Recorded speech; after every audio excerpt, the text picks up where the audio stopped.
ele vai abrir, vamos ver se ele já consegue, a gente traz de volta. Vamos lá.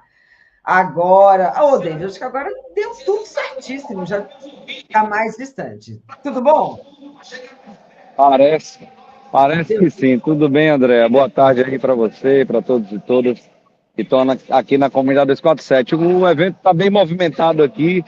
É um anúncio grande do governo do estado da Bahia para a agricultura familiar, parque de exposições da cidade de Salvador. Estão aqui vários secretários de Estado, deputados, deputadas, os 3 senadores, porque estamos falando de investimentos na agricultura familiar do estado da Bahia. Aqui virão equipamentos, inclusive muitos desses vieram da China, equipamentos de pequeno porte que são adaptados para a realidade da agricultura familiar.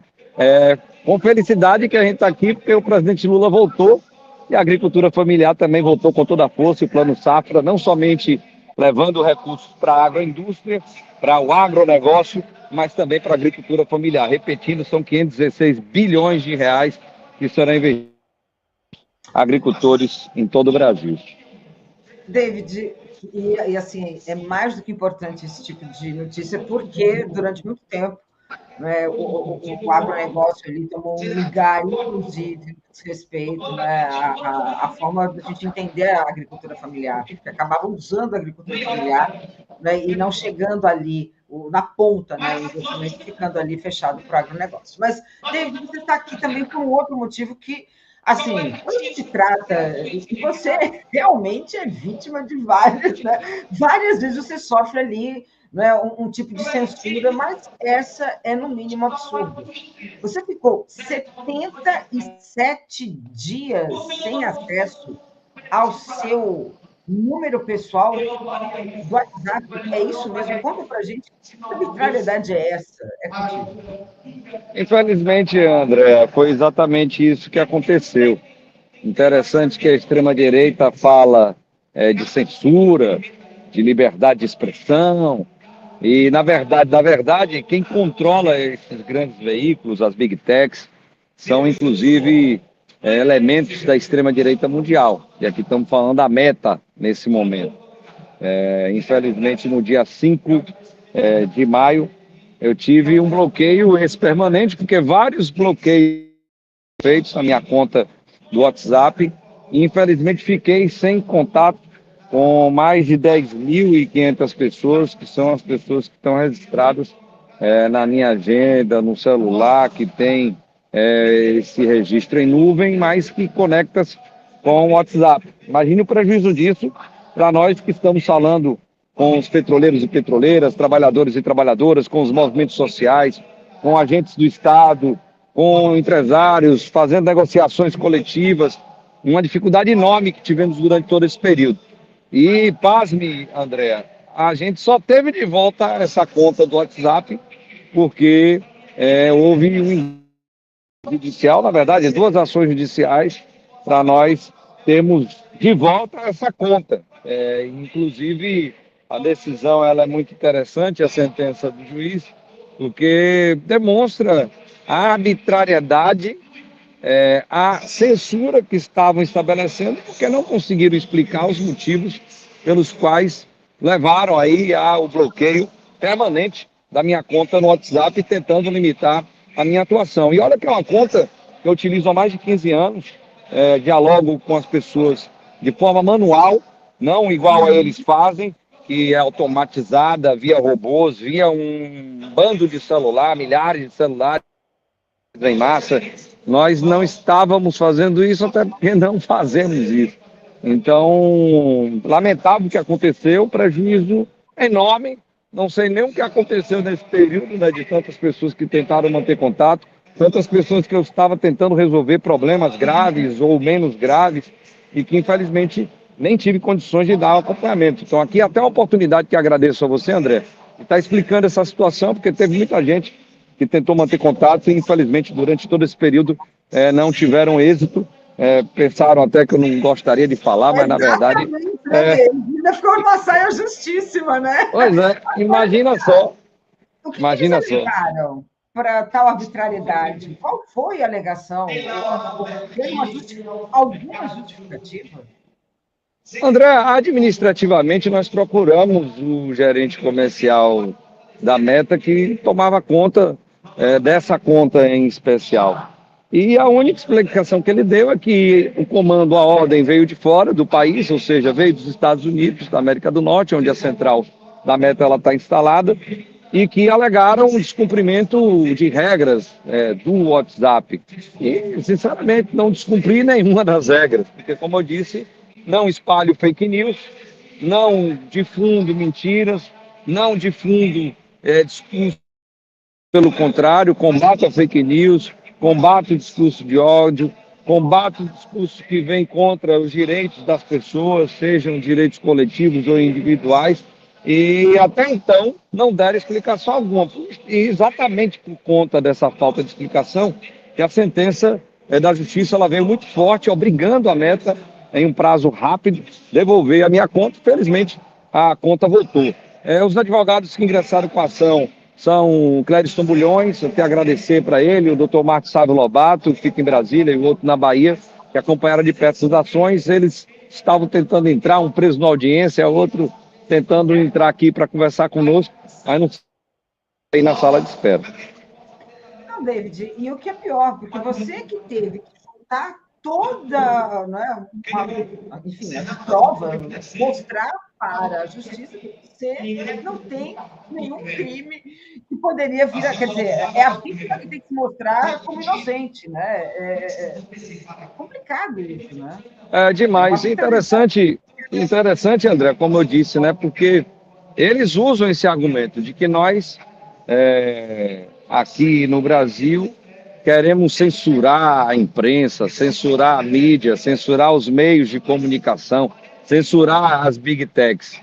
E, na verdade, a censura contra aqueles que vão de encontro aos ideais desses extremistas de direita são eles.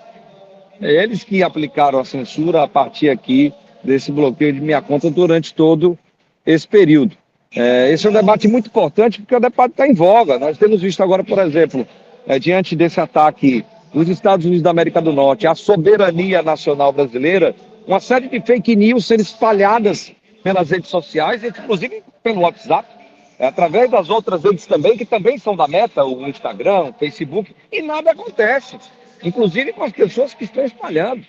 Para que haja um bloqueio de uma conta como essa, você tem função na justiça ou fazer umas denúncias em massa para forçar essa empresa a aplicar de fato aquilo que é correto, que é legal, evitar fake news, evitar discurso de ódio, evitar discurso por exemplo, a pedofilia. E quando acontece, na verdade, há uma dificuldade. No nosso caso, eles fizeram de bate-pronto por conta, obviamente, de todo o trabalho que a gente vem fazendo aí contra essa extrema-direita fascista que está organizada aqui no Brasil e que nós, companheiros e companheiras, precisamos estar atentos, que o processo de eleição do ano que vem não vai ser fácil, essa guerra vai continuar e é importante que nós utilizemos todas as armas dentro, obviamente, da democracia, dentro da nossa soberania. E não tem como não pensar realmente num ataque à forma como a FUP também, porque, David, né, de alguma forma, quando te atinge a FUP também, né? Eu acho que acho que ele recebeu algum telefone, já tudo certo.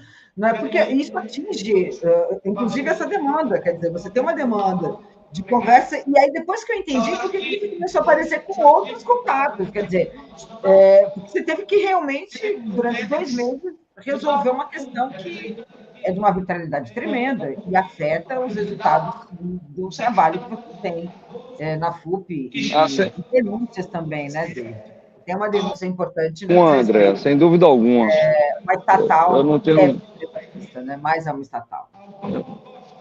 Sem dúvida alguma, eu não tenho dúvida de que esse é um ataque, sim, à organização sindical, um ataque a militantes que atuam nas causas de direitos humanos, lembrando que os direitos trabalhistas, os direitos dos trabalhadores e trabalhadoras, está também considerado como direito humano. Nós temos ainda companheiros e companheiras que são perseguidos de diversas formas, inclusive nesse momento que nós aqui estamos.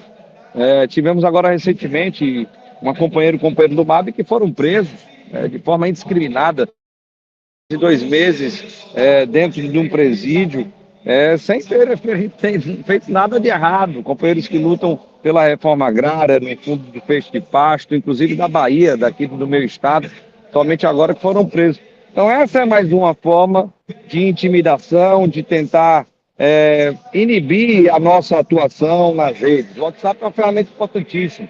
Como você bem colocou, nós da FUP nos comunicamos com milhares de trabalhadores e trabalhadoras. Como eu falei, somente nesse aparelho, os meus contatos são mais de 10 mil pessoas que mantêm contato e a gente tenta de todas as formas atender as pessoas. Então, nesses mais de 70 dias, tivemos um prejuízo enorme que nós não lá, prejuízos que dificultaram a negociação coletiva de grandes temas que estamos abordando ou negociando junto à Petrobras e ao governo federal, que precisamos manter contatos quase que diários com essas pessoas. Espero que a justiça não pare por aí, né? Porque além de devolver aqui a conta, depois desse tempo todo, nessa briga judicial, esperamos que a Meta ela seja punida pelo que fez, porque não pode, em hipótese alguma, pelo seu bel prazer, estar aqui bloqueando a conta de qualquer tipo de pessoa. Isso aconteceu. Vocês entraram, então, com uma ação já? Vocês já entraram com uma ação, então? Já, eles só voltaram com a conta por sentença judicial. Se não fosse isso, eles não voltariam. Aconteceu, só para ter uma ideia, com a companheira Juvândia, da Contraf, ela que é a vice-presidente da CUT Nacional, mas a conta dela foi restabelecida porque os bloqueios não foram permanentes, foram temporários. Aconteceu com o companheiro Sérgio Nobre, também presidente da CUT, bloqueios temporários que foram feitos. Então, eu entendo que trata-se sim de um ataque para você tentar inibir a atuação dos movimentos sociais, populares, nesse caso do movimento sindical aqui no Brasil. Mas como nós sempre fazemos, né, André, nós não baixamos a cabeça, estamos aqui enfrentando publicamente o que foi feito e estaremos aí ainda, junto com as nossas assessorias, aquilo que nos é de direito e que a Meta ela seja proibida no Brasil de cometer atos como esse. Deveria estar fazendo isso com quem espalha fake news, com quem espalha mentira, discurso de ódio e infelizmente não faz. Pelo contrário, ajuda. Vídeo que fez o Nicolas Ferreira, com todo o apoio da Meta, para aquele vídeo ele ter mais de 200 milhões de visualizações e todo o engajamento que houve, porque a Meta ajudou que o Nicolas tivesse todo aquele engajamento. Você viu, né, que foram 750 mil que ele já pagou, né, entre o ano passado e esse, investidos ali, né, investidos mesmo no Instagram. Então, não tem como concorrer, né, Deise? Você vê que tem ali uma questão ideológica que foi... E aí eu queria a sua opinião um pouquinho, porque, de alguma forma, o governo Trump, a forma como ele tem agido, esse absurdo que a gente tem vivido nesses últimos dias, né, de impor um condicionamento do governo, olha, imagina, o governo perdoar Bolsonaro pelos crimes que ele cometeu. E, David, a Bahia sabe muito bem, e Salvador, né, também sofre muito por conta das ações de Bolsonaro com a privatização ali da Renan. Quer dizer, é muita coisa que foi colocada ali, né, em jogo. De alguma forma, como é que está a situação? Porque as refinarias estão voltando, né, David? Conta para a gente, porque isso é uma demanda importantíssima da FUP, né, e já de longa data. Bem, André, o hino da Bahia, ao 2 de julho, diz que com tiranos não combinam brasileiros corações. E o que tem feito o Donald Trump e os lacaios do imperialismo norte-americano jamais combinará com os corações brasileiros que amam essa pátria e que defenderão, sem dúvida alguma, a nossa soberania.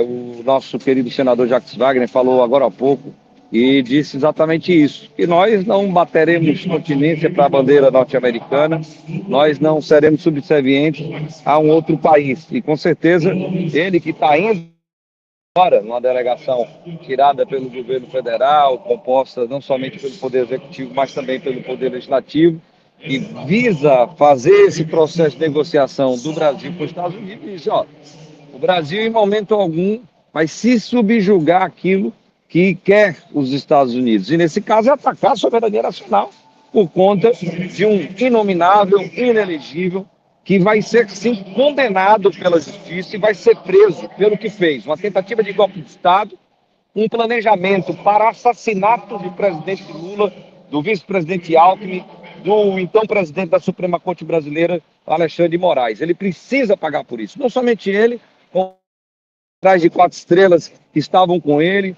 o seu caboete, lembrando aqui do caboete do Cid, que era o seu chefe de ordem, que entregou todo o serviço, derrubou o serviço, entregou todo mundo, e por isso que eles estão sendo condenados, serão condenados, de acordo com os autos do processo, com a ampla defesa, com o contraditório garantido no processo, e sabemos, minha amiga Andréa, que terá um resultado isso. E em nada mudará aqui a posição do Brasil, das instituições, ou seja, do Poder Judiciário, do Poder Executivo, com relação a esse tema. E você bem lembrou, quem ajudou nesse processo de ataque à nossa soberania, e aqui no caso, foi também os Estados Unidos da América do Norte.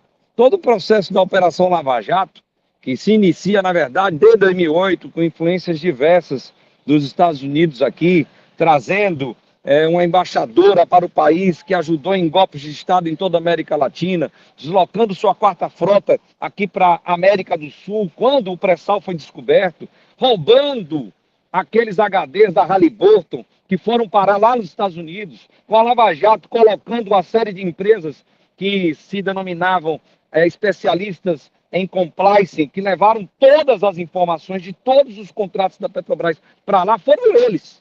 E, infelizmente, por conta da Lava Jato, tivemos a eleição desse elemento que ficou na presidência do país durante 4 anos e que quase destruiu a nossa soberania.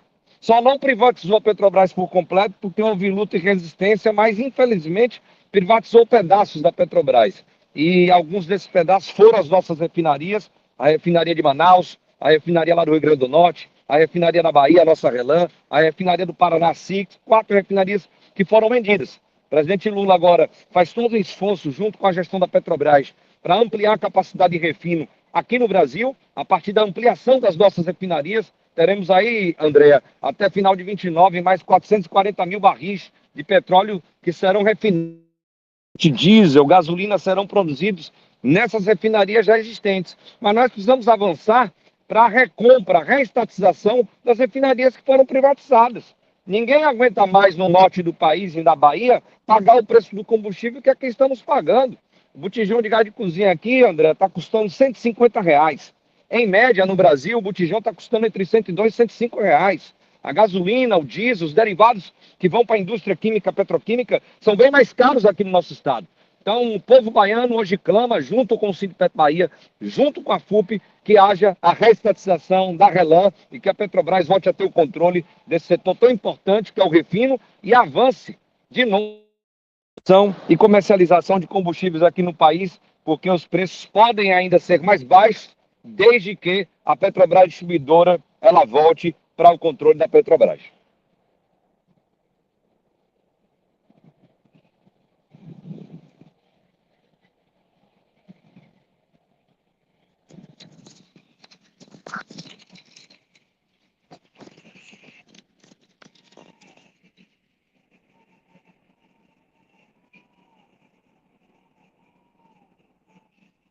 Meu áudio estava fechado. David, não, tinha dado um probleminha aqui, eu estava fechado o meu áudio. Eu estava lembrando da... Está me ouvindo? Tá. David, só para a gente fechar, a questão da nossa imprensa em tratar a Petrobras. A Petrobras está sendo tratada agora como cada vez mais petista. Sabe por quê? Porque ela fala exatamente do que você disse, a questão da distribuição e refinaria. Quer dizer, a Petrobras voltar a ser o que ela era, e porque a gente sabe que voltar a ter postos de gasolina significa também baratear, que é o que você falou no final. Porque sem dúvida alguma. Sem dúvida alguma. Aí, não é? Eu queria que você falasse um pouco sobre isso, pela perspectiva da grande imprensa, no caso aqui eu estou falando da imprensa tradicional, que sempre, né, sempre combate a Petrobras enquanto uma empresa estatal que dá muito lucro, é importante se dizer, né? Sem dúvida, Andréa. Se nós lembrarmos aqui, quando nós tínhamos a Petrobras distribuidora ainda, a BR distribuidora, nós tínhamos um processo de controle de preços maior. Então, quando as refinarias da Petrobras elas baixavam o preço dos combustíveis, da gasolina, do diesel, o gás de cozinha, a Liquigás e a BR Distribuidora abaixavam os preços automaticamente. Isso não acontece mais. Hoje, só para a gente ter uma ideia, por conta da privatização da BR Distribuidora e da Liquigás, vendidas no governo Bolsonaro, no governo desse inelegível que será condenado e preso, hoje nós tivemos nas refinarias da Petrobras uma queda de preços em média de 17,5% e as distribuidoras e redes de postos aumentaram 21,5%. Nós estamos falando de uma diferença de quase 39% entre aquilo que foi feito pela Petrobras nas refinarias e aquilo que está no mercado, está lá na bomba, está lá quando você vai comprar o botijão de 13 quilos. Isso é um absurdo. Para resolver isso, o presidente Lula está aí clamando para o Ministério de Minas e Energia, a ANP, o PROCON, que é a Senacon, né, a Secretaria Nacional de Defesa do Consumidor, para que haja fiscalização nas distribuidoras e nas redes revendedoras, que são os postos e também revendedoras de botijão de gás de cozinha. Só que isso não vai resolver. Só vai resolver quando nós tivermos, de novo, a Petrobras distribuidora, ou seja, a Petrobras de volta ao mercado de distribuição e comercialização de combustíveis aqui no país. Sem isso, os preços que poderiam ser bem mais baixos, estamos falando aqui 17,5% mais baixos, infelizmente, eles continuarão nessa altura engordando os que são donos de distribuidoras, que são donos de rede de postos, que, como você disse, aumentam sua margem de lucro, enquanto a Petrobras está baixando o preço. Isso eu estou falando no Brasil.